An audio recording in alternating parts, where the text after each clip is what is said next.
본 방송에서 제공하는 투자 정보는 투자 판단에 대한 조언입니다.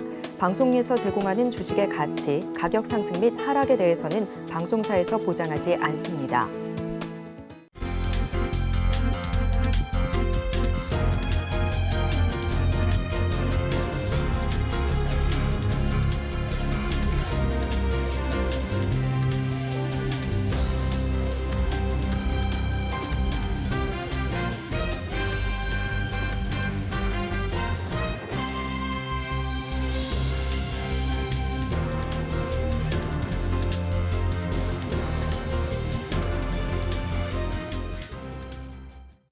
시청자 여러분 안녕하세요. 오늘을 돌아보고 내일을 준비하는 오늘장 내일장 일부 진행의 문정은입니다. 이 미 기업들의 실적 발표가 이어지는 가운데 연준 위원들의 발언에도 뉴욕 증시는 반응을 보였습니다. 이 제임스 블러드 세인트루이스 연은 총재는 금리를 계속해서 인상해야 된다라는 기존의 입장을 고수했고요. 또한 애틀란타 연은 총재는 한 번의 베이비 스텝 인상 이후 오랫동안 동결해야 한다고 주장하면서 둘 다 이 매파적 발언을 쏟아냈습니다.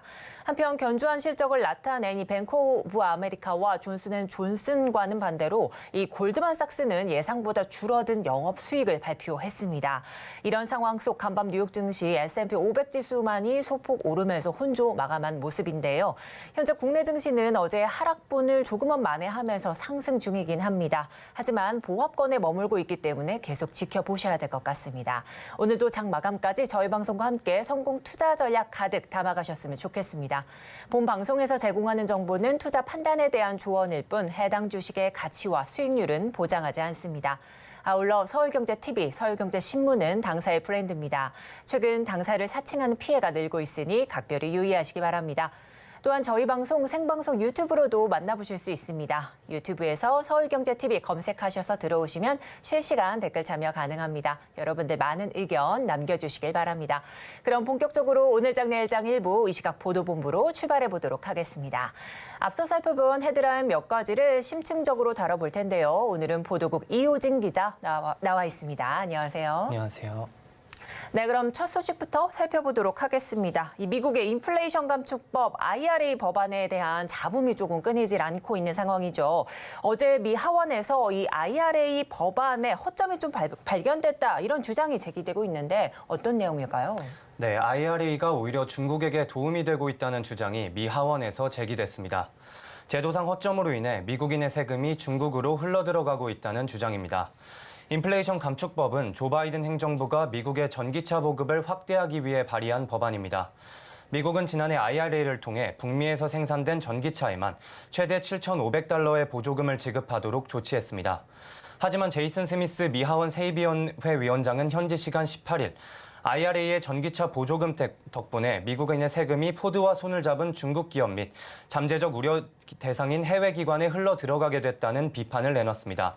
스미스 위원장은 이어 자동차 회사들이 여전히 외국 기술과 노동에 의존하면서 IRA 허점을 악용해 보조금을 수령하는 것 같다며 언론 보도를 보면 합작 공장에는 CATL 직원들이 배치되며 공장 설립을 위한 일부 자재는 중국에서 수입된다고 지적했습니다.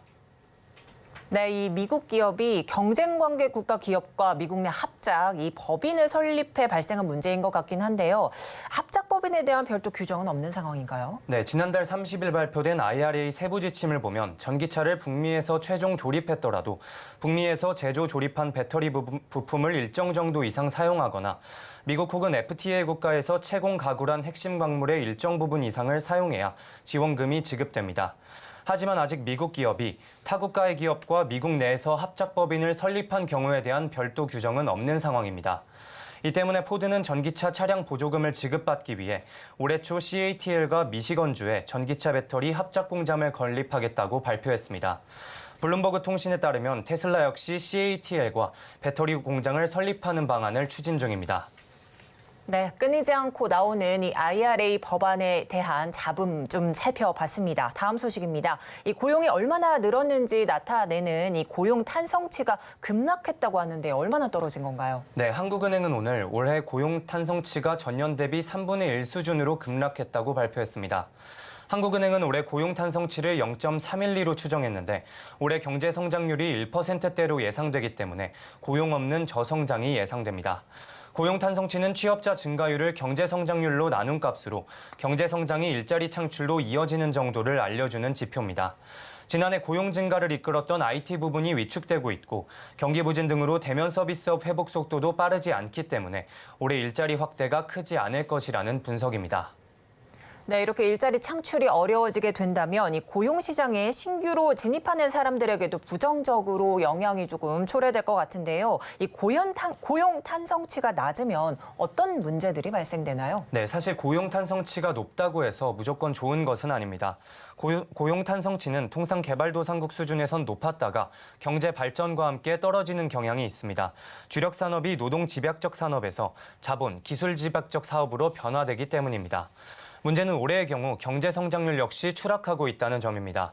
따라서 장기적인 관점에선 일정 수준의 고용 탄성치를 유지하면서 저부가가치 일자리를 고부가가치 일자리로 전환해야 한다는 목소리가 나오고 있습니다. 네, 이렇게 급락세를 보인 고용 탄성치에 대해서 살펴봤고요. 마지막 소식 이어가 보도록 하겠습니다. 이 국내 상장 중견기업의 연봉이 대기업에 크게 못 미치고 있다는 조사 결과가 나왔다고요? 네, 기업연구소 CEO 스코어는 국내 중견기업의 지난해 직원 급여를 평균 5,920만 원으로 추정했습니다. 전년 대비 5.5% 증가했지만 대기업과 비교하면 60%를 하회하는 수준입니다. 또한 중견기업의 25%는 평균 급여가 5천만 원보다 아래인 것으로 조사됐습니다. 지난해 대기업의 평균 급여는 9,820만 원으로 책정됐습니다. 네, 그렇다면 직원들의 평균 급여가 가장 큰 분야는 어디였을까요? 네, 한국철강의 평균 급여가 1억 원이 넘어 중견기업 중 가장 높았습니다. 평균 급여가 1억 원을 초과하는 중견기업은 지난 2021년 3곳이었지만 지난해 6곳으로 늘어났습니다. 이와 달리 평균 급여가 5천만 원 미만인 중견기업은 675곳 중 177곳으로 평균 급여 하위 10곳 중 7곳은 서비스업 업종인 것으로 드러났습니다. 네, 여기까지 살펴보도록 하겠습니다. 지금까지 보도국 이호진 기자와 함께했습니다. 오늘 도움 말씀 고맙습니다. 네, 그럼 이어서 오늘장 주목할 만한 공시 전해드리는 스피드 뉴스앤 공시입니다. 김혜영 캐스터 준비하고 있습니다. 스피드 뉴스앤 공시 김혜연입니다. 오늘 우리 시장 오전장의 변동성은 나타났지만 이 오후장 들어서는 점차 강한 모습이 보여지고 있습니다. 이 모처럼 실적 개선이 전망되는 조선주들 강세 흐름 보여지고 있고요. 또 IRA 법안으로 인해서 중국의 분리막 배제 수혜가 기대가 되는 SKI테크놀로지는 급등세를 보이고 있습니다. 또 이 밖에도 중국 리오프닝 관련한 종목들 어제에 이어서 오늘도 조금씩 움직이는 모습 포착되고 있는데 이 밖에 또 짚어볼 만한 공시와 뉴스는 어떤 내용 있는지 살펴보도록 하겠습니다. 네, 우선 첫 번째로 이노시스부터 살펴보도록 하겠습니다. 거래 재개에 대한 기대감이 있었는데 결국에는 개선 기간 1년을 부여받게 됐습니다. 이노시스는 앞서 1월 13일 전 대표이사 한모 씨를 포함해서 5명이 56억 원 상당의 특정 경제 가중 처벌법 등에 관한 법률 위반 혐의가 발생을 했었죠. 이에 거래소는 사유 발생일로부터 2월 7일까지 실질 심사 대상 여부를 결정키로 했었는데 결론을 내지 못한 채로 한 차례 연기를 했었습니다. 그 이후에 거래 정지 사유였던 이 전 대표이사의 배임 혐의가 무혐의로 결론이 나게 되면서 거래 재개에 대한 기대감이 있었는데요. 결국에는 2024년 4월 18일까지 개선 기간을 부여키로 최종 결정이 났습니다.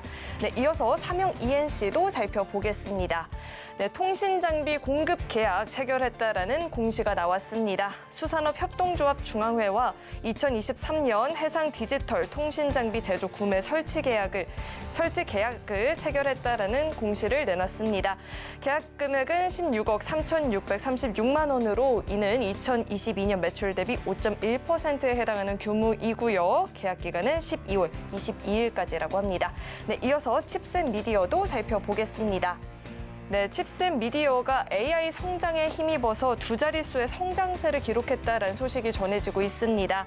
오늘 경영실적 공시를 통해서 2023년 1분기 연결 기준 매출액은 65억 원, 영업이익은 16억 원으로 전년 동기 대비 각각 28% 또 46% 증가세를 보였다라고 하는데요.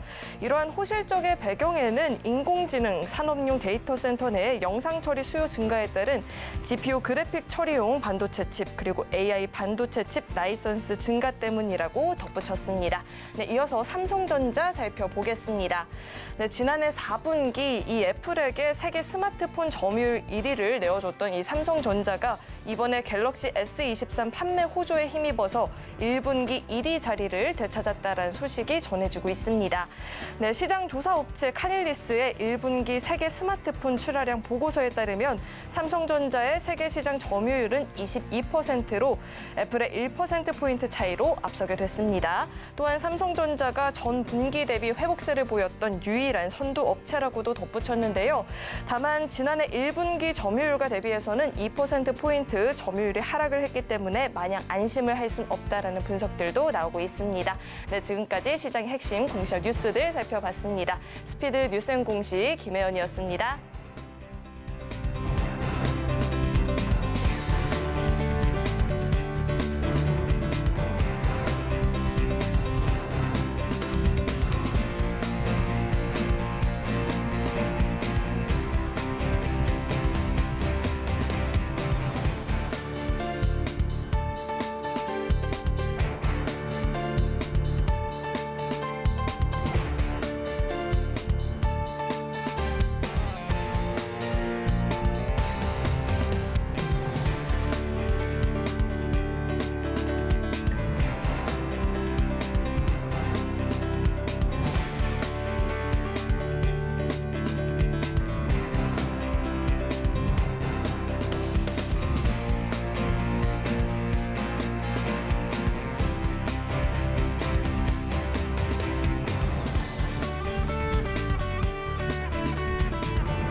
네, 현재 시장을 주도하는 핵심 이슈는 무엇인지 전문가의 의견과 AI 참견까지 더하는 AI 상담소 이어가 보도록 하겠습니다.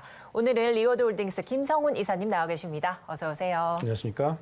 네, 그럼 오늘 이사님과 자세하게 다뤄볼 핵심 이슈 화면으로 만나보도록 하겠습니다. 자, 중국의 위드 코로나는 이제 시작이 됐을까요? 리오프닝 관련주들 또 날아가게 될지 좀 궁금해지는 이 시점인데요. 자, 그렇다면 오늘 이사님과 이와 관련해서 자세한 이야기 다뤄보도록 하겠습니다. 자, 그에 앞서서 챗 GPT에게 우선 질문을 해봤습니다. 자, 중국 시장에서 국내 기업이 입지를 넓히고 또 성공적으로 진출하기 위해서는 어떤 전략을 세워야 될지 물어봤습니다. 자, 이제 중국 시장은 세계에서 가장 큰 시장 중 하나이기 때문에 이 경쟁력 있는 제품과 서비스를 제공하고 전략적 접근을 채택한다면 성공적 진출을 할 수 있겠다. 이런 의견을 주면서 우선 중국 시장 조사 및 이해를 해야 한다. 이런 원론적인 이야기 좀 해줬고요. 또한 현지화된 마케팅 전략, 또 뭐 상품 및 서비스도 현지화 전략을 조금 꿰야 되겠다 이런 말을 합니다. 또한 디지털 마케팅 쪽에도 조금은 이런 좀 서비스를 구축해야 되겠다는 말도 있고요. 또한 법적 및 정책을 준수해야 된다 이런 이야기도 있습니다. 자, 여러 가지 좀 이야기를 좀 들려줬는데 아무래도 중국 리오프닝과 관련해서 이 중국 시장 진출에 대한 전략을 더욱 공고히 해야 될 것 같은데요. 이사님 어떤 의견이실까요? 네. 일단은 뭐 중국에 대한 리오프닝을 앞서서 말씀드리기 전에 이 중국 올해 경제 성장률에 대해서 우리가 간단히 살펴볼 필요가 있을 것 같습니다.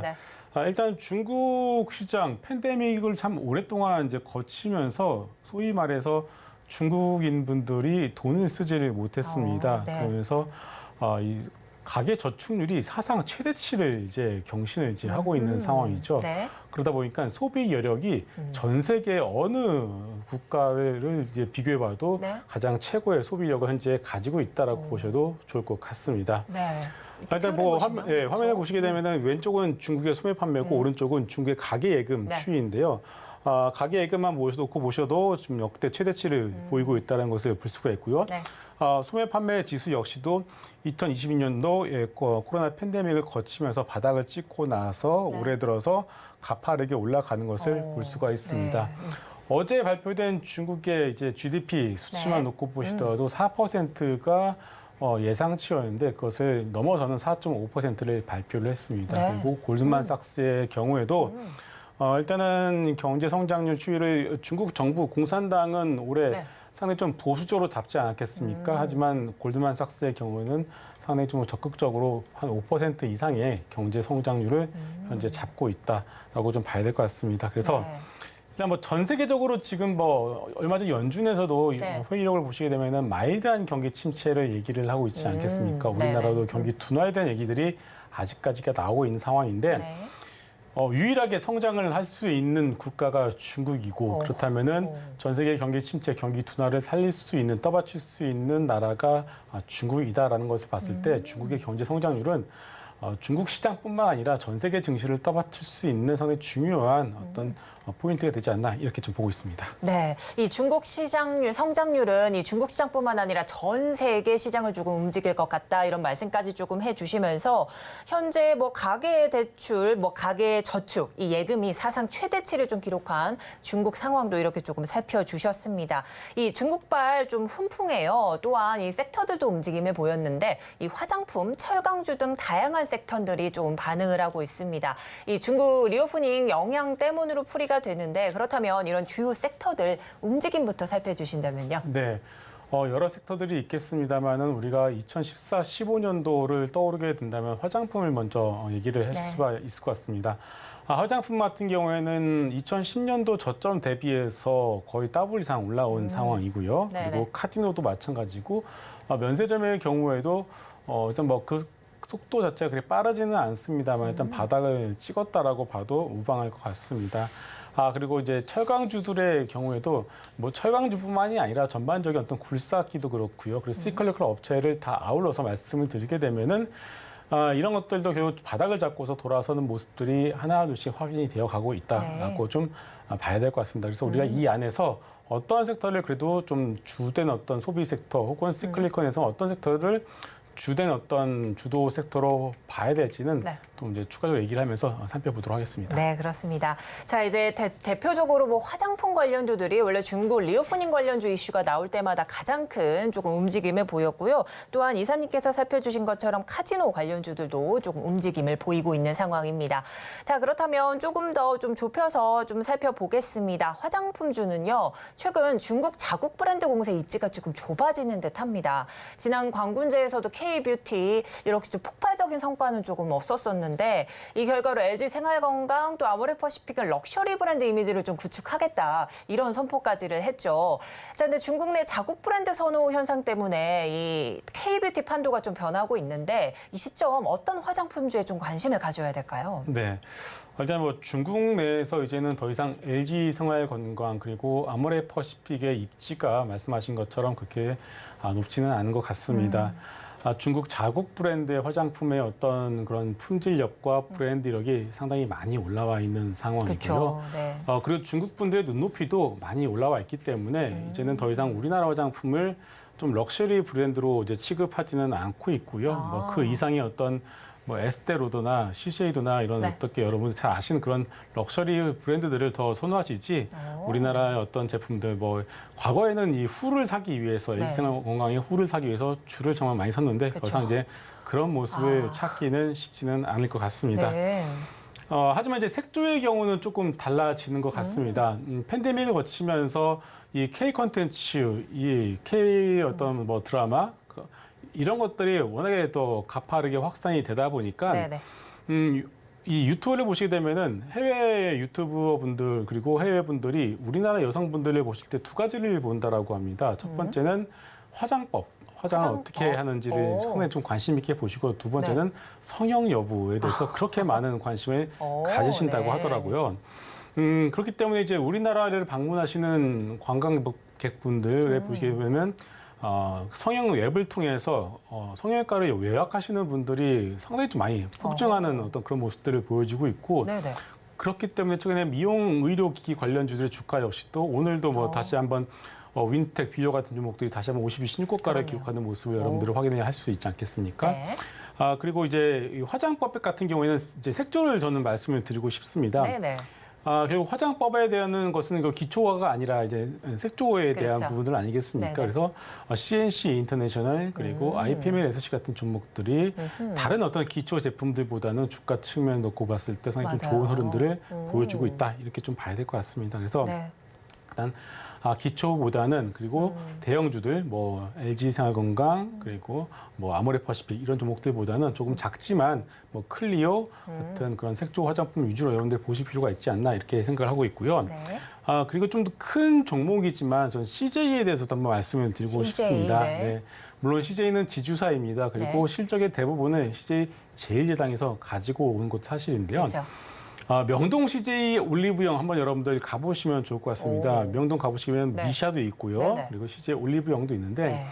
매출이 팬데믹 전과 비교해서 거의 뭐 엄청나게 증가하는 것을 볼 수가 있습니다. 네. 그렇다면 우리가 단순히 이제 화장품만 살 수는 있겠지만은 화장품만 놓고 봤을 때 어떤 주식, 어떤 종목을 살지 상당히 좀 애매한 부분들이 있는데 맞아요. 우리가 만 CJ 그리고 네. CJ를 산다고 한다면은 네. CJ 올리브영 입점에 있는 모든 화장품에 대해서 하나의 ETF 역할을 할 수 있다 이렇게 좀 이해할 수가 네네. 있습니다. 그래서 CJ 올리브영 같은 경우는 이 면세점과 다르게 뭐 따이공에 주는 수수료도 없고요. 그 매출 이런 것들이 전부 다 영업이익으로 잡히고 있는 만큼 어떤 순수한 어떤 뭐랄까요 화장품 어떤 그리고 중국 소비주 측면을 놓고 봤을 때 CJ가 새롭게 어떤 부각되는 중국 소비주의 어떤 측면에서 어떤 뭐 종목으로 좀 네. 발리지 않나 이렇게 생각하고 있습니다. 또 하나가 K 컨텐츠의 또 측면에서 본다면 K 푸드도 우리가 말씀을 좀 드릴 수 있을 그쵸. 것 같아요. 네네. 또 K 푸드의 또 선봉 아니면은 또 CJ 제재당 아니겠습니까? 맞습니다. 이것을 또 가지고 있기 네. 때문에 CJ도 여러분들 한번 소비주의 관점에서 한번 보셔도 좋을 것 같습니다. 네, 맞습니다. 저희들도 이 여성분들이라면 다 공감을 하실 것 같은데 유튜브를 통해서 이제 화장법을 조금 익힌 다음에 그 유튜버가 직접 쓴 제품들을 조금 사고 싶다라는 이런 생각도 들긴 하거든요. 그래서 이제 중국 소비자들도 이 K뷰티 이 강세 속에서 이 색조 제품에 좀 관심을 조금 많이 갖는 것 같습니다. 또한 이렇게 말씀해 주신 게 CJ 올리브영 말씀해 주시면서 일종의 ETF와 같은 전략을 조금 깨보라 이런 말씀까지 덧붙여 주셨고 또 K푸드 선봉에는 아무래도 또 계열사인 CJ 제일제당도 있기 때문에 이 CJ 관련한 이 종목들 좀 눈여겨보시라는 말씀까지 해주셨습니다. 자, 그렇다면요. 이 색조 화장품 관련해서 뭐 아이 패밀리 SC, CNC 인터내셔널, 클리오 이렇게 조금 살펴주셨는데 이 중에서도 특히 좀 상승폭이 좀 클 것으로 예상되는 종목은 어디에 있을까요? 뭐 거의 다 비슷하다라고 봐야 될 것 같고요. 뭐 일단 아이 패밀리 SC를 일단은 먼저 탑픽으로 먼저 말씀을 드리고요. 네네. 차선으로는 CNC 인터넷을 보셔도 좋을 것 같습니다. 네, 그렇습니다. 뭐 아이패밀리 SC, CNC 인터내셔널까지 이렇게 좀 폭 넓게 여러분들 좀 지켜보시라는 말씀해 주셨는데요. 자, 이제 오늘장 중국 리오프닝의 이제 화장품주뿐만 아니라 철강주까지 화색을 조금 보이고 있습니다. 다만 이 중국 부동산 시장 회복 여부가 좀 변수로 작용할 수 있겠다라는 이런 풀이도 있는데 앞으로 이 철강주들 전망은 좀 어떻게 보시나요? 네.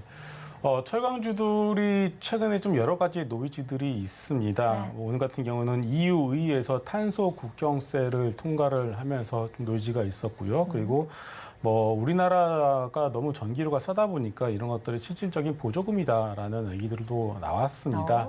그러면서 간밤 뭐 알코 같은 미국 주식이 좀 올라가는 그런 모습도 볼 수가 있었는데요. 하지만 그런 것들은 좀 부차적인 문제라고 좀 보고 있고요. 또 원론적인 어떤 펀더멘탈적인 부분으로 봤을 때 올 한 해 지금 최근에 보시게 되면은 굴삭기 업체들의 주가가 상당히 좋지 않겠습니까? 네. 미국도 마찬가지고요. 결국 작년부터 이어지고 있었던 투자 아이디어 중에 하나가 뭐냐면은 올해 이제 경3대 경제 주체, 민간 그리고 정부, 기업 중에서 돈을 소위 펑펑 쓸 수 있는 주체가 어디가 될 것이냐 놓고 본다면 정부밖에 없다라는 얘기를 많이 했었습니다. 네네. 그렇다면 정부가 어떻게 돈을 쓸 것이냐 결국 인프라 투자거든요. 네. 도로를 깔고 다리를 짓고 이런 그쵸, 인프라 그쵸. 투자를 통해서 돈을 쓸 수밖에 없는데 결국 그렇다면은 철강과 같은 시클리컬 섹터가 수혜가 될 수밖에 없지 않나 이렇게 보고 있습니다. 잘 아시겠지만은 인도네시아 수도 이전 여전히 진행 중이고요. 네네. 사우디 네옴시티도 마찬가지입니다. 그리고 인도의 경우에도 도로를 까는 뭐 여러 가지 통신 기반 시스템 만들어가는 가티작 마켓이라는 어떤 프로젝트가 현재 진행 중에 있고요. 네. 그리고 중국 같은 경우는 모두가 다 잘 알고 계시죠. 중국 지금 뭐 오늘 같은 경우는 좀 다르겠지만은 얼마 전까지만 하더라도 매일매일 황사가 너무 심했지 않겠습니까? 맞아요. 황사가 네네. 왜 심하겠습니까? 그만큼 공장을 많이 돌리고 있기 때문이겠죠. 네네. 그렇기 때문에 이런 것들을 모두 종합해 봤을 때 올해부터 이제 인프라 투자에 대한 부분들은 이제 시작이다라고 봐야 될 것 같고요. 네. 전쟁이 끝나게 된다면 우크라이나 재건과 관련된 부분들 당연히 철강 수요가 폭발할 수밖에 없습니다. 그래서 이런 철강과 관련된 시클리컬 업종의 경우에는 뭐 수익률적인 측면 놓고 본다라면 최근에 뭐 갑작스럽게 오르고 있는 2차 전지만큼은 아니겠지만 네. 안정적으로 가져갈 수 있는 종목 중에 하나라고 좀 봐야 될 것 같습니다. 네, 이 철강주들 뭐 인도네시아 또 사우디 네옴시티 관련해서도 조금 이 좀 움직임을 향후 보일 것 같지만 또 이 우크라이나 재건 관련해서도 좀 철강주들은 계속해서 좀 상승 여력이 조금 남아 있겠다 이런 말씀까지 해주셨습니다. 자, 이제 중국 시장 회복 이슈 하면 빼놓을 수 없는 이 섹터가 바로 면세, 카지노, 여행주들인데요. 현재 이 소폭의 상승세를 보이기도 했습니다. 이 세 섹터 중에 그렇다면 특히 관심을 좀 둬야 될 것은 어딜까요? 일단 세 가지 섹터에 대해서 좀 첨언을 드리게 되면은 일단은 항공 같은 경우에는 이 인바운드의 비중이 낮죠. 왜냐면은 들어오시는 분들이 다 자국 비행기를 이용하시는 부분들이 있기 때문에 네. 어떤 인바운드 관광객 수혜라고 좀 보기엔 좀 어려울 것 같고요. 그리고 면세점을 먼저 말씀을 드리면 면세점은 아무래도 이제 따이공에 대한 얘기를 안 할 수가 없습니다. 그렇죠. 따이공 수수료에 대한 부분들이 2019년도에는 5%밖에 되지 않았는데 네. 2022년도에 22% 이상으로 올라가게 되면서 매출을 굳이 엄청나게 땡겼는데 이 수수료 주고 나면 남는 게 없는 그런 상황이 되어 버렸기 때문에 네네네.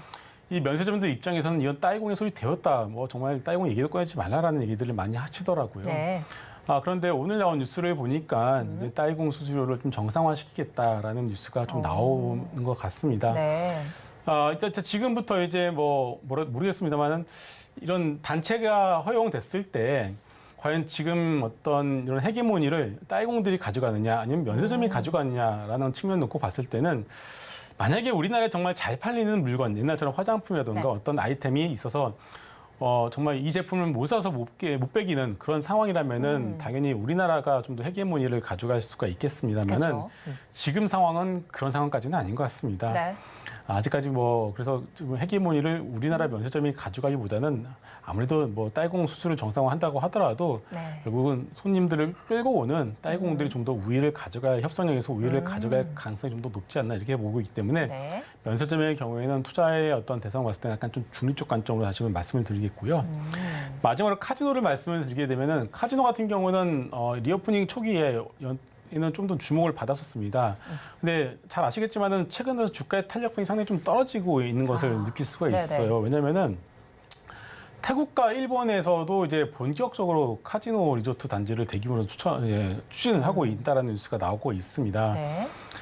그러다 보니까 이제 우리나라 같은 경우는 이제 건물 하나를 딱 지어놓고서 이제 여기 와서 카지노를 해라라는 네네. 식인데 태국과 일본 같은 경우는 대규모 리조트 단지를 지어서 이렇게 하기 때문에 시간이 지나면 지나서 경쟁력에서 이제 밀릴 수밖에 그렇죠. 없다라는 어떤 네. 노지가 있는 건 사실입니다. 물론 당장은 아니고요. 한 4에서 5년 정도 지날 수밖에 없는 상황인데 일단은 그 중국 VIP나 일본 VIP의 드라이백 자체는 여전히 늘어나고 있는 것은 사실이기 때문에 실적에 대한 노이즈는 없습니다. 하지만 어떤 수익률적인 측면을 놓고 봤을 때는 그렇게 주가의 탄력이 많이 높지는 않은 것 같아요. 네. 그래서 매매를 하셔도 상관은 없겠지만은 그렇게 높은 수익률을 기대하기는 조금 어렵지 않나 이렇게 보고 있기 때문에 네. 일단은 전체적인 어떤 섹터 놓고 봤을 때는 네. 화장품이 그나마 좀 수익률적인 측면 놓고 봤을 때도 좀 낫지 않나 이렇게 정리하겠습니다. 네. 자, 이제 지금 면세점과 카지노 관련주들 이렇게 조금 살펴주셨는데 이 면세점 관련주, 이 따이공 수수료를 정상화시키겠다는 뉴스가 조금씩 나오고 있는 상황이지만 이 투자로는 중립적 관점을 조금 제시해 주셨고요. 또 카지노 관련주 최근 주가 탄력성 좀 떨어지고 있는 상황 속에 하지만 태국과 일본의 카지노 산업진흥 좀 정책에 관해서는 좀 눈여겨볼 만하다 말씀해 주셨고 이 면세점과 카지노주보다도 화장품 관련주에 더욱더 좀 관심을 쏟으셨으면 좋겠다 이런 말씀해 주셨는데요. 자, 그렇다면 이렇게 엄격한 제로 코로나 후폭풍을 겪었던 중국 시장 회복세 여기에 따른 탑픽 종목은 뭐가 있을까요? 네. 화장품을 먼저 말씀을 드렸고요. 그리고 그 안에서도 여러 가지 종목이 있겠지만 저는 CJ를 다시 한번 좀 말씀을 드리겠습니다. CJ, 네. 일단 뭐 화장품에 대해서 대표적인 올리브영에 대한 부분들을 다시 한번 강조를 드리고 싶고요. 네. CJ 같은 경우는 그동안 그렇게 실적이 잘 나오고 있음에도 불구하고 주가가 30만 원 찍고서 7만 원까지 오히려 거꾸로 내려가는 그런 모습을 보였고요. 네. 최근 들어서 이제서야 좀 올라오고 있는 모습을 보이고 있습니다. CJ 같은 경우는 CJ 올리브영의 가치를 극대화할 수밖에 없습니다. 왜냐하면은 2세 승계에 대한 부분들이 CJ 네. 올리브영에 달려있기 때문이죠. 그래서 최대한 CJ 올리브영의 가치를 극대화해서 상장을 시킬 수밖에 없는 상황인데 네네. 때마침 이 중국발 리오프닝이 시작됐죠. 어떻게 보면 네. 뭐 물 들어올 때 노를 저을 수밖에 없는 상황이다라고 그쵸. 봐야 될 것 같습니다. 자, 그렇게 되면은 CJ 주가는 그동안 눌러왔던 것을 이제는 돌아가게 될 수밖에 없고 네네. 30만 원까지는 아니겠습니다만 적어도 15만 원 이상까지는 바라볼 수 있지 않나 이렇게 좀 보고 있습니다. 네, 이렇게 해서 오늘의 탑픽 종목 CJ 이렇게 살펴주셨고요. 가격 전략은 화면으로 만나보도록 하겠습니다. 지금까지 리오드홀딩스 김성훈 이사님과 함께했습니다. 오늘 도움 말씀 고맙습니다.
네, 마켓 리더의 시선으로 글로벌 산업과 트렌드를 분석해보고 실제 수익으로 챙겨드리는 시간 고수의 선택입니다.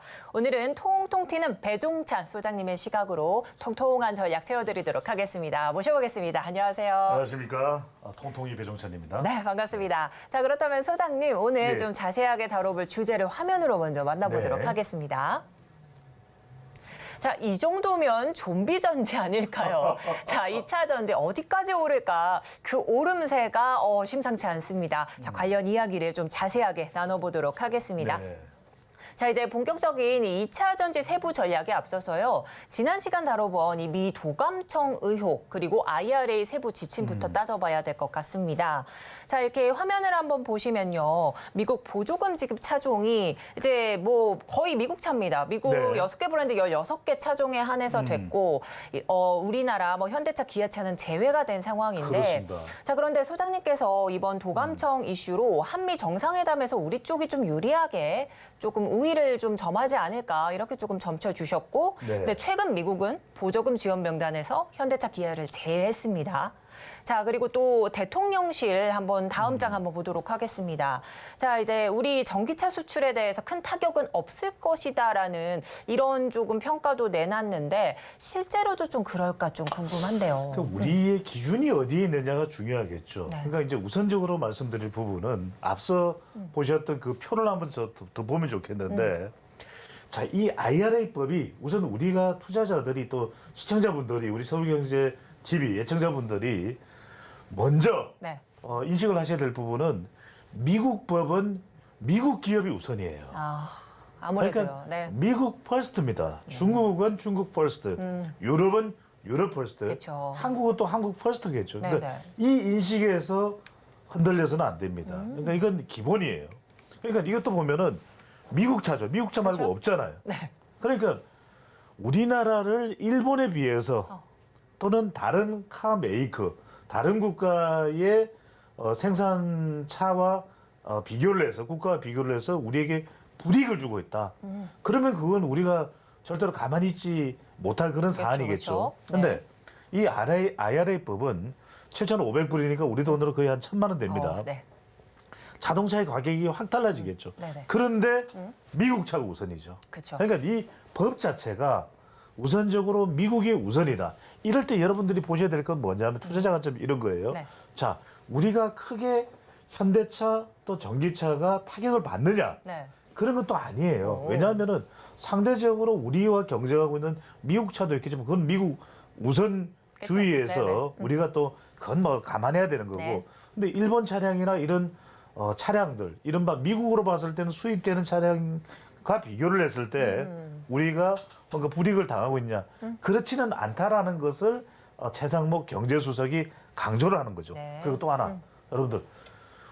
미국이 한국에 대해서 좀 더 배려하고 싶은 마음도 있을 거예요. 그런데 그걸 드러내놓고 미국 기업도 있고 네. 미국 유권자도 있죠. 어. 미국은 유권자라는 표현보다는 네. 세금 납부자라는 이야기네요. 그 이야기는 뭐냐? 네. 미국 국민들의 세금 가지고 지원을 해주는 건데 그래? 한국 기업에 더 뭐 좀 이렇게 이뻐 쓰담쓰담해? 그건 안 돼. 그렇죠. 오. 그런 게 있단 말이에요. 네.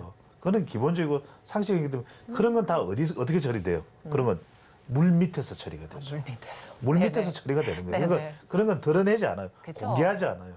그러면 아무래도, 네. 오히려 그거는 빅딜도 안 되고 협상도 안 되는 거죠. 네. 근데 이 세부 규칙을 한번 또 같이 보시면 좋을 것 같은데 네. 두 축입니다. 일단은 이제 부품이고 그다음에 광물이에요. 그렇죠. 그러니까 우리가 이번에 미국을 방문했을 때 얻어내야 되는 것이 지금 배터리 부분의 이 부품 관련해서는 우리가 조금 혜택이 오는 그런 결과가 나오기는 했어 얼마 전에. 네네. 미국 재무부가 제가 그때 말씀드렸죠. 네. 제니 젤런 재무장관은 살짝 한국에 호의적인 그런 관료예요. 네네. 한국에 대해서 좋게 생각한단 말이에요. 국무부 부장관이 웬디 셔먼은 일본 쪽이야. 그러니까 이런 이야기 해준 사람 없어요. 그렇죠. 저희가 맞아요. 이제 그걸 파악을 하고 맞습니다. 이야기를 드리는 건데 자 부품은 우리가 지금 양극재하고 미국 재무부가 지난달 말에 발표한 거 보면 재무부에서 이 세부 안에 양극재하고 음극재는 포함이 됐단 말이에요. 네. 그래서 우리가 좀비 2차 전지라는 이야기를 왜 하느냐. 네. 양극재, 음극재까지는 포함이 된 거예요. 결국 우리에게는 굉장히 기업들, 우리 이 실력을 갖추고 있는 탄탄한 실력이 있는, 능력이 있는 기업들에게는 좋다 이거죠. 네. 그럼 또 하나는 뭐냐면 광물인데 광물. 네. 광물이 이제 핵심이에요. 네. 이 광물은 2025년에 지금 나와 있는 세부안에 중국의 망간, 또 리튬, 또 카드뮴, 또 흑연을 사용할 경우에 그건 안 돼. 네. 근데 혜택을 못 줘. 이렇게 돼 있단 말이에요. 네네. 근데 지금 우리 무역협회에서도 파악하고 하여튼 관련 기관에서 파악해 본 결과는 2024년 말까지 우리가 이걸 중국을 대체할 수 있을 만한 수단이냐? 없어요. 오. 그러니까 이게 핵심이에요, 사실은. 맞아요. 밑에 나오는 이게 네네. 핵심이에요. 이걸 윤석열 대통령이 그러면은 협력 국가로 좀 넓혀낼 수 있느냐. 이 부분이 핵심인데 우리가 지금 중국을 대체할 수 있는 이 광물들, 네. 그러니까 리튬이 됐든 또는 카드뮴이 됐든 망간이 됐든 또는 마그네슘이 됐든 네. 흑연이 됐든 그는 인도네시아와 아르헨티나예요. 아. 그걸 이제 이번에 끌어냈냐면, 근데 우리 시청자분들에게 말씀드릴 건 뭐냐면, 자, 윤석열 대통령이 갔는데 그 자리에서 바로 바이든 대통령이 왔구나. 네. 우리 또 동맹 형제국가 대한민국 또 윤석열 대통령 요즘 지지율도 안 오르고 힘든다는데 내가 선물 잔뜩 줘야지 꺼내 놓느냐? 그렇지가 않아요. 그렇진 않아요. 다 뭐다? 물 밑에서. 음. 물 밑에서. 그러니까 여러분들이 투자자가 앉으면은 네. 그런데 그런 발표는 언제 해요? 좀 시간을 두고 하잖아요. 네. 시간이 지난 다음에 미국 유권자들의 이 세금 납부자 미국 국민이죠. 네. 반발이 적을 때 그렇게 내놓는단 말이에요.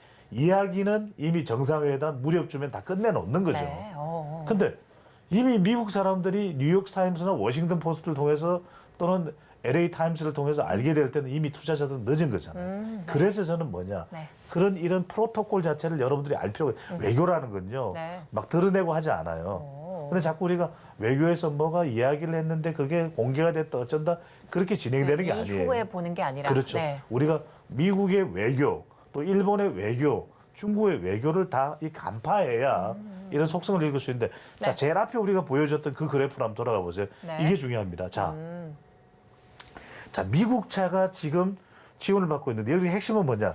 테슬라가 지금 어떤 이야기가 나오느냐? 네. 본인들의 자동차의 가성비를 끌어올리기 위해서 테슬라는 중국의 CATL과 협력을 한단 말이에요. 네네. 이건 사실은 이 IRA법의 취지와는 좀 안 맞죠. 왜? 중국은 우려국이라고 해서 배제하는데. 맞아요. 네. 그러니까 차세히 조금씩 바이든 대통령이 재선하고 나면 내년에 바이든 대통령이 재선하든 민주당이 재선하면 네. 제일 발끈하게 될 그 타겟이 누구냐? 머스크예요. 어허. 왜? 지금은 미국 경제에 상당히 기여를 하고 있으니까 일론 머스크의 테슬라에 대해서 뭔가 압박을 가하기도 힘들어요. 그쵸. 근데 딱 재선까지 했다 민주당 정부가 그러면 머스크 뭐 하는 거야? 머스크해 우리 왜 중국하고 협력을 하고 그래? 이런 상황이 된다면 그 말씀은 뭐냐? 네. 일단 우리가 완성차는 7,500불을 지원 못 받지만 네. 이 미국의 완성차에 들어가는 크라이슬러나 포드나 저기에 배터리나 부품은 어느 나라께 들어갈 수가 있어요? 어느 나라께 들어갈 수가 있어요? 한국에 들어갈 수가 있죠. 한국계. 네. 한국에서 생산한 게 들어갈 수가 있는 거죠. 그러니까 그런 걸 여러분들이 보셔야 돼요. 자, 완성차는 조금 시간이 걸리겠지만 네네. 적어도 우리가 말하는 소부장, 소재, 부품, 장비는 얼마든지 협력이 될 수 있다. 또 하나는 네네. 뭐냐면 시간을 앞당겨 두 가지를 보셔야 돼요. 하나는 우리가 렌트 리스 차는 저런 제한에서 수입되는 차의 제한에서 네. 제외가 됐기 때문에 현대차가 미국은 렌트 차도 리스 차도 상당히 많은 국가예요. 네네. 그쪽으로 시장을 확산하겠다. 그럼 우리에게는 지원을 다 받을 수가 있는 것이고 네네. 또 하나는 뭐냐면 지금 조지아주의 공장을 빨리 앞당기겠다. 맞아요. 완성을. 저렇게 하면 우리에게 상당히 좀 유리한 국면이 만들어질 수 있으니까 네. 제가 말씀드리는 부분은 우리가 외교와 관련된 부분에 대해서 경제 성과가 나올 때는 다 뭐다? 물 위가 아니라 뭐다? 물 밑이다. 물밑에서. 예. 네. 네, 이렇게 해서 IRA 세부 지침 관련해서 조금 자세하게 다뤄주셨는데 이 좀비 전지 관련해서 좀 말씀을 또 드려봐야 될 것 같습니다. 정부가 전기차 수출에 큰 타격은 없을 것이다라고 밝히면서 동시에 배터리 업계에는 큰 수혜가 될 것이다 이렇게 조금 밝혔는데 최근 2차 전지 이제 조정 국면에 들어서는 게 아닌가 이런 분석도 조금씩 나왔습니다만 오늘장도 2차 전지 강세입니다. 자, 이 정도면 조정이 나와도 단기간으로 좀 끝나고 말 그럴 뭐 상황이 아닐까요? 그게 이건 뭐냐면 될 게 된다. 될 게 된다. 될 게 된 제가 방송용 용어로 상당히 순화한 건 아닙니다. 네. 될 게 된다. 여러분들 네, 지금 우리 시청자분들은 이 배추도사 스타일을 알면 어떤 표현을 하려는지 아실 거예요. 저도 알 것 뭐냐? 같습니다. 네. 아니 씨름판에 그렇게 선수들이 많잖아요. 그래도 결국 천하장사 되는 사람은 누구예요? 이만기 아니면 강호동이잖아요. 네네. 강호동 아니면 이만기였잖아요. 그 이야기는 될 사람이 되는 거예요. 그러니까 우리가 지금 시총을 따져보든 또는 EPS를 따져보든 PR을 따져보든 여러 가지 지표들이 있죠. 또 시총 가지고 따져보고 영업이익 추세 많아. 월봉 따져보고 일봉 따져보고 연봉 따져보고 다 따져보는데 지금 결과적으로 우리가 주식이라는 건 뭡니까? 실적은 이 실적이라는 것은 이 과거로부터 이어져오는 현재의 가치고 그렇죠. 그다음에 결과적으로 우리가 주식의 투자의 가치는 미래죠. 왜? 지금 샀는데 가격이 더 안 오른다. 왜 사? 그렇죠. 근데 가격이 올라야 6개월 뒤에 1년 뒤에 투자한 보람이 있을 거잖아요. 네. 그럼 올라갈 건 뭐야? 지금도 올랐지만 앞으로 더 올라갈 수 있는 여력이 있는 주식에 투자를 할 수밖에 없는 거죠. 맞습니다. 그건 뭐냐면 결국 주식이 앞으로 미래 가치가 있으려면 뭐냐면 그 산업 분야가 일단 희망적이라야 돼요. 또 하나는 계속해서 상용화돼서 지금 현재 시장에서 활발하게 거래되고 있어야 돼요. 그다음에 그 기업이 얼마만큼이나 그 시장이 또 확대될 수 있느냐도 중요하겠죠. 2차 전지는 지금 신재생 에너지 이야기하고 있죠. 맞아요. 그다음에 우리가 기후 대응 이야기하고 있죠. 앞으로 그것이 50년 걸릴지 100년 걸릴지 모르지만 50년, 100년 전는 전부 다 전기차예요. 전기차에 뭐 들어가요? 배터리 들어가잖아요. 네. 2차 전지잖아요. 네. 1차 전지와 2차 전지의 차이는 뭡니까? 재활용을 할 수 재생이 있는. 가능한 게 네, 2차 전지죠. 네네. 그런데 재활용 가능한데 이제는 또 다른 차원의 전지, 무선으로 이것을 빨아들일 수 있고 이러면 이제 3차 전지, 4차 전지로 가겠죠. 네네. 그러면 이건 뭐냐면 무한한 확장성까지 따져보면 올랐지만 더 오를 수가 있는 거예요. 네. 아 그래 강호동이 이제 천하장사 3번 했으니까 4번째 못하겠지. 네. 그래도 또 강호동이 되는 거예요. 아하. 또 이봉걸 상당히 키 큰 또 네네. 장신 있죠. 네네. 이봉걸을 강호동은 못 이기지만 이만기는 또 이기잖아요. 너무 옛날 그런 사람인데. 느낌? 그러니까 그런 것 자체가 가능한 네. 의미에서 그래서 이제 지금 주가도 많이 올랐고 60만 원대인 에코 네. 프로, 프로는 에코, 에코는 프로, 그다음에 에코 프로 BM으로 가는데 네. 그 형제들이잖아요. 근데 지금 이 에코 가족들에서 아직 상장이 안 된 것도 있어요. 네. 그래서 앞으로 이 에코 프로의 확장성이라는 건 물론 HN은 조금 다른 성격이 있는 그런 또 계열사이기 때문에 네네. 여러분들이 직접적으로 우리가 연결할 수는 없겠지만 에코 프로 BM이 결국 양극재 시장이 미국에서도 이번 재무부에서 발표한 세부안에도 혜택을 보는 걸로 돼 있잖아요. 그런 관점에서 여러분들이 볼 필요가 있습니다. 그러니까 개인 투자자 입장에서는 네. 에코프로나 에코프로비엠에 들어가기는 종목당 주당 가격이 세니까 좀 주저스럽다 그런 부분은 어쩔 수가 없는 것이고 여전히 여력이 된다 하는 경우는 개인의 판단 기준에 네. 따라서 더 투자를 할 수도 있는 것이 그렇죠. 또 양극재 2차 전지. 그래서 좀비 전지라는 이야기가 네, 나오는 네. 게 다른 게 있으면 다른 거 왜 안 들어가겠어요? 맞아요. 너무나 상식적이잖아요. 그런데 이름도 익숙하지 않아. 그리고 중국 리오프닝 언제 좋아하죠? 그러니까 여러분들 이거 잘 보셔야 되면 네네. 미국은 지금 미국 경제는 주로 동맹 국가들하고 우려국은 뺍니다. 네. 중국, 러시아, 이란은 빼요. 그러니까 주로 동맹 국가 경제까지 포함해서 확장하는 것이 미국 경제의 지금 기조예요. 맞아요. 근데 중국이 왜 지금 리오프닝 주가 우리가 그렇게 탄력을 못 받느냐면 네. 중국은 중국 내부로부터의 경기 회복이에요. 네. 중국 내부로부터의 경기 활성화예요. 그렇죠. 그러니까 주변 국가의 전파가 잘 안 돼요. 부분적으로 뭐 프랑스 마크롱 대통령하고 네. 룰라 다시우바 브라질 대통령이 이제 방금 그런 이제 외교적이나 대미 관계에 있어서의 중국의 영향력을 유지하기 위한 특정 국가에 대한 관계는 있겠지만 네네. 아직까지 그게 우리 쪽으로 넘어오지 못한 상황에서는 당분간은 적어도 이게 2년이 될지 5년이 될지 모르겠습니다만 미국과의 경제 확장성을 우리는 따져볼 수밖에 없다. 이렇게 네. 봐야 되겠죠. 자, 이 2차 전지, 이제 좀비 전자라는 말까지 나오면서 순항에 순항을 거듭하면서 랠리를 좀 보였던 에코프로. 이제 그 바통을 좀 포스코 그룹주가 받는 듯 합니다. 이 포스코 그룹주, 이 그동안 에코프로 좀 담지 못했던 투자자분들, 포스코 그룹주로 좀 시선을 돌려봐도 좋을지, 현 시점 좀 저가 매수 타이밍으로 봐야 될지도 궁금한데요. 그렇죠. 이제 좀 빠지고 이럴 때 이제 조정될 때 들어갈 수가 있겠죠. 그런데 네. 그 이유는 뭐냐면 하나는 일단 포스코와 또 LG화학에도 주목을 할 필요가 있습니다. 네. 그건 뭐냐? 결국 안정성이죠. 왜냐하면 앞으로의 미래 가치라고 하는 불확실성에 투자하는 공포에 투자하는 게 주식이에요. 네. 그런데 한편으로는 조금 안정적인 공포면 좋겠다. 오. 이게 이제 일종의 우리가 역설이죠. 네. 또 좀 불확실한 확실성이 있으면 좋겠다. 이건 뭔 소리야? 작은 거인 같은 거잖아. 작은데 어떻게 맞네요. 거인이야? 어. 그런데 그게 답이 있는 거죠. 아하. 그러니까 포스코 홀딩스가 왜 좋았냐면 포스코 홀딩스는 많은 산업들이 연관돼 있어요. 아, 이거 안 되면 저거, 철강 아하. 아니면 2차 전지, 2차 전지 아니면 관련된 수소경제, 화학. 네네, 그다음에 LG화학도 마찬가지죠. 여기 LG화학이 LG엔솔의 주식을 가장 많이 가지고 있죠. 그리고 대주주죠. 거기다가 또 LG화학 기존에 하던 화학이 전통적인 화학이 있죠. 또 그렇죠. 신물질, 제약이 있죠. 오. 그러니까 이건 뭐 사둔다고 해서 손해볼 장사가 아니라는 거예요. 네네. 그러다 보니까 이제 포스코홀딩스나 LG화학 쪽을 보게 되는데 그런 또 하나의 이유가 또 잘 협상이 되면 그러니까 협상 전에 우리 투자자들은 투자 판단을 할 필요가 있는 거잖아요. 네. 그렇다면은 아르헨티나의 포스코홀딩스가 사둔 그 염호에서 뭐다? 뭘 끄집어내는 겁니까? 뭘 끄집어내요? 리튬이죠. 리튬. 그러니까 결과적으로는 이제는 광물 쪽으로 간단 말이에요. 네네. 광물로 가야 3,750불을 받을 수 있는 거죠. 미국 재무부에서 상무부에서 아르헨티나까지도 핵심 광물 협력 국가로 포함시켜서 지원을 해주겠다. 그러는 순간 포스코홀딩스는 무슨 어떻게 되겠어요? 와우 되는 거죠. 아. 그런 상황이 지금 우리 투자자들로서는 포스코와 또 이 LG화학을 보게 되는 건데 네. 또 한편으로는 우리가 이 IRA를 볼 때 좀 더 주목해야 되는 게 신재생 에너지 이야기 나오거든요. 네네. 우리가 놓쳐서는 안 될 기업 놓치지 않을 거예요. 그 기업 중에 하나가 어디다? 네. 하나죠. 하나. 하나 솔루션과 네네.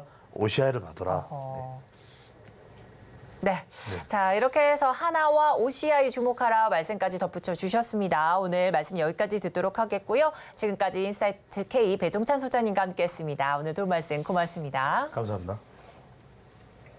네, 오늘장 내일장 1부도 마칠 시간이 됐습니다. 본 방송에서 제공하는 정보는 투자 판단에 대한 조언일 뿐 해당 주식의 가치와 수익률은 보장하지 않습니다. 아울러 서울경제TV, 서울경제신문은 당사의 브랜드입니다. 최근 당사를 사칭하는 피해가 늘고 있으니 각별히 유의하시기 바랍니다. 오늘 준비한 소식 여기까지입니다. 저희는 2부로 돌아오겠습니다. 함께해 주신 여러분 고맙습니다.